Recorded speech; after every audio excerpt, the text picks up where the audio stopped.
जय श्री कृष्ण। स्वागत है आप सभी का मेरे वास्तु ज्ञान गंगा यूट्यूब चैनल पर। कृष्ण जन्माष्टमी के दिन रात 12 बजे करें यह उपाय, आपके घर में भरपूर धन आएगा। स्वयं माता लक्ष्मी जी आपके घर में स्थिर रूप से निवास करेंगी। जन्माष्टमी का दिन बहुत बड़ा दिन होता है। जन्माष्टमी की रात को आपको ये 7 उपाय करने हैं।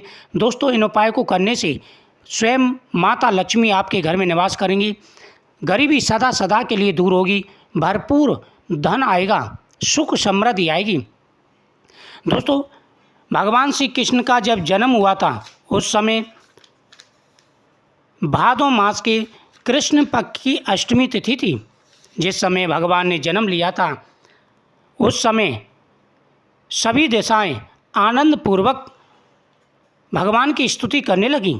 जब भगवान श्री कृष्ण के जन्म का समय आया तब वह समय सभी गुणों से युक्त अत्यंत सुहावना हो गया।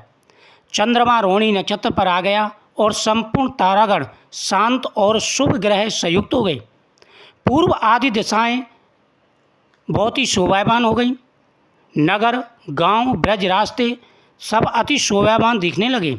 नदियों में निर्मल व शीतल जल बहने लगा। सरोवरों में कमल खिलने लगे। वृक्षों की डालियों पर बैठकर पक्षीगण मन भावनी सुहावनी बोलियां बोलने लगे। निदान कंस आदि राक्षसों के सिवाय सब साधु जनों के मन प्रसन्न हो गए और हरि भगवान के जन्म को सूचित करने वाले नगाड़े बजने लगे। मुनि व देवता गढ़ ब्रज के ऊपर फूलों की वर्षा करने लगे। मेघों के बीच दामने दमकने लगी। ऐसे भादो मास के कृष्ण पक्ष की अष्टमी तिथि बुधवार को रोहिणी नक्षत्र में आधी रात के समय भगवान श्री कृष्ण ने अवतार ग्रहण किया। 16 कलाओं से युक्त। जैसे पूर्व दिशा में चंद्रमा उदय होता है उसी प्रकार से भगवान ने अवतार लिया। श्याम वर्ण कट पीठ पट माथे मुकुट अनूप शंख चक्र अम्बुज गदा धरे चतुर्भुज रूप। इस प्रकार अपने पुत्र रूप से विष्णु भगवान का अवतार लिया जानकर देवकी के नेत्र प्रफुल्लित हो गए और उसी समय अपने मन में धैर्य धारण कर ब्राह्मण को निमित्त 10,000 गौओं को दान करने का संकल्प किया। जन्माष्टमी का बड़ा महत्व है। इस प्रकार से कृष्ण जन्माष्टमी के दिन भगवान ने अवतार लिया था। जन्माष्टमी का जो दिन होता है बड़ा ही पवित्र दिन होता है। इस दिन आप कोई भी उपाय करेंगे तो आपको बड़ा लाभ मिलेगा। मैंने आपको पहले छोटी सी कथा सुनाई है।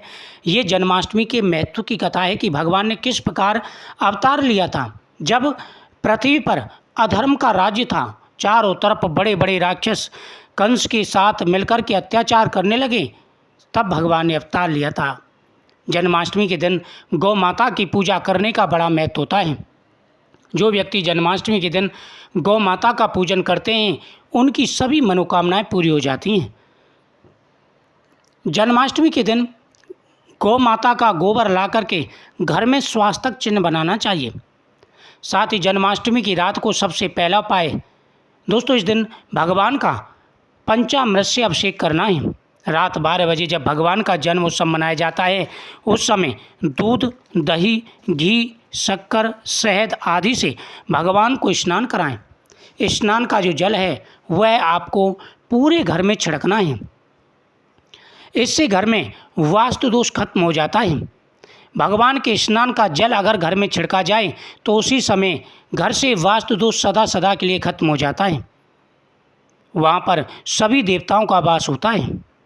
हाथ में जल लेकर के जन्माष्टमी वाले दिन भगवान के सामने बैठ कर के पति पत्नी संकल्प करें कि हे प्रभु, आज हम व्रत रखेंगे, पूरे नियमों का पालन करेंगे, हमारे ऊपर आप अपनी कृपा दृष्टि बनाए रखें। इस प्रकार से अगर आप संकल्प करते हैं तो भगवान की कृपा से आपकी प्रत्येक मनोकामना पूरी होगी। इस दिन भगवान के सामने आपको मोर पंख रखनी है। भगवान को सबसे प्रिय है मोर पंख। भगवान के सामने मोर पंख रख करके भगवान के सामने बैठ करके ओम नमो भगवते वासुदेवाय नमः मंत्र का जाप करना है।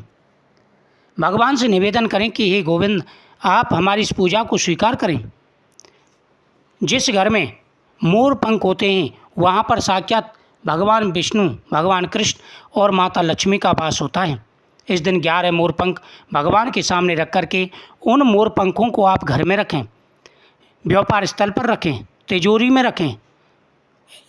जहाँ पर यह मोर पंख रखी जाएंगी वहाँ पर साक्षात नारायण का वास होगा, माता लक्ष्मी का वास होगा। दोस्तों, इस दिन शंख ला कर के घर में ज़रूर रखना चाहिए और रात के 12 बजे शंख बजा करके भगवान का अभिवादन करना है। भगवान के मुकुट में मोर पंख आपको लगानी है। 11 मोर पंख अलग रखें और एक मोर पंख भगवान के मुकुट में लगाएं। शंख से ध्वनि करें। इस दिन 5 गोमती चक्र भगवान के सामने रखें। 5 पीली कौड़ी, 5 कमलगट्टा, ये चीज़ें भगवान के सामने रखनी है।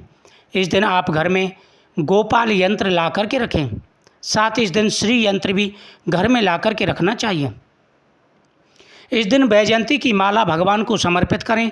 साथ ही भगवान को तुलसी के पत्तों का हार बना कर के समर्पित करना है। ये चीज़ें आपको भगवान के सामने समर्पित करनी है। इन चीज़ों को आप भगवान के सामने समर्पित करते हैं तो भगवान प्रसन्न होकर के आपकी हर मनोकामना पूरी करेंगे। दोस्तों, जन्माष्टमी के दिन भगवान शिव का पूजन भी आपको करना है।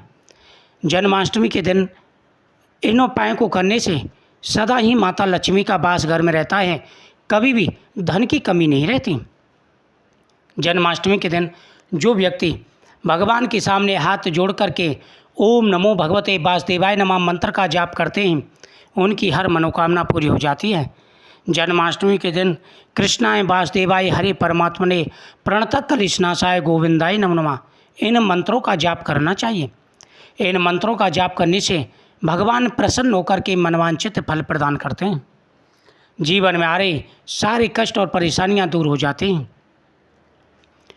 कृष्ण जन्माष्टमी के दिन 11 जगह दीपक जलाने चाहिए। भगवान कृष्ण के सामने, तुलसी माता के सामने, भगवान शिव के सामने, घर के मेन दरवाजे पर, पितरों के सामने, मंदिर के मेन दरवाजे पर, पीपल वृक्ष के नीचे, गणेश जी के सामने, साथ ही घर की छत पर और चौराहे पर, इन जगहों पर दीपदान करने से भगवान प्रसन्न होकर के मनवांछित फल प्रदान करते हैं। कृष्ण जन्माष्टमी के दिन मंदिर में झाड़ू दान करके आनी चाहिए और संभव हो सके तो मंदिर में झाड़ू भी लगानी चाहिए। दोस्तों, यह उपाय बेहद ही चमत्कारी और प्रभावशाली हैं। जो व्यक्ति तुलसी माता के सामने दीपक जला के परिक्रमा करते हैं, मंदिर में झाड़ू का दान करते हैं, झाड़ू लगाते हैं, जो उनके जन्म जन्म के पाप नष्ट हो जाते हैं और माता स्थिर रूप में घर में निवास करती हैं। व्यापार दिन दूना रात चौगुना चलता है। मुझे उम्मीद है आपको ये जानकारी अच्छी लगी होगी। वीडियो को शेयर करें, चैनल को सब्सक्राइब करें, साथ ही कमेंट में ओम नमः शिवाय जरूर लिखें। भगवान आपकी हर मनोकामना पूरी करेंगे। तो आपको ये उपाय करने हैं, आपकी हर मनोकामना पूरी होगी। वीडियो को शेयर करें, चैनल को सब्सक्राइब करें।